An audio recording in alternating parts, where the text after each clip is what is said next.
I'm damn sure మీలో 90%కి pride month అంటే ఏంటో తెలియదు. ఈ పాడ్ చేయడానికి మెయిన్ రీజన్ మ్యాథ్స్ లిసనర్స్కి ఒక అవేర్నెస్ రావాలి వాట్ ఈజ్ ప్రైడ్ మంత్ అని. సో బేసిక్గా ప్రైడ్ మంత్ అనేది ఎల్జిబిటీ కమ్యూనిటీ వాళ్ళు జూన్ మంత్ మొత్తం కొన్ని పార్టీస్, ర్యాలీస్ అండ్ కొన్ని ప్రోగ్రామ్స్ పెట్టి సెలబ్రేట్ చేసుకుంటారు. ఇక్కడ మళ్ళీ ఎల్జిబిటీ అంటే ఏంటో తెలియదు. ఇండియాలో సెక్స్ ఎడ్యుకేషన్ని ఒక టాబూ థింగ్లా చూడడం వల్ల ఏమో తెలియదు, కానీ ఎల్జిబిటీ కమ్యూనిటీ గురించి మళ్ళీ చాలామందికి తెలియదు. ఎల్జిబిటీ అంటే it's abbreviation for lesbian, gay, bisexual and transgender. Gender identity అంటే ఇండియాలో చాలా రీసెంట్ వరకు కూడా అఫీషియల్ ఫామ్స్లో 2 ఆప్షన్సే ఉండేవి, మేల్ అండ్ ఫీమేల్. దాని తర్వాత రీసెంట్లీ అదర్ ఆప్షన్ యాడ్ చేశారు.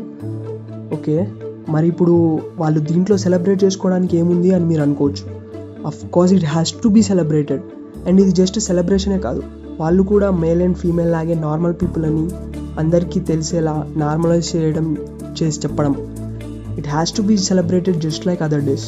మనందరికీ తెలుసు, ఇండియాలో ఎల్జిబిటీ కమ్యూనిటీని ఒక అంటరాని వాళ్ళలాగా చూస్తాం. ఇది పోవాలి అంటే ఒక అవేర్నెస్ రావాలి. అండ్ ఆ అవేర్నెస్ ఎక్కడి నుండో రాదు, మనలో నుండే వస్తుంది. ఒకసారి బాగా ఆలోచిస్తే మనకి అర్థమవుతుంది అది కూడా నార్మల్ విషయమే అని.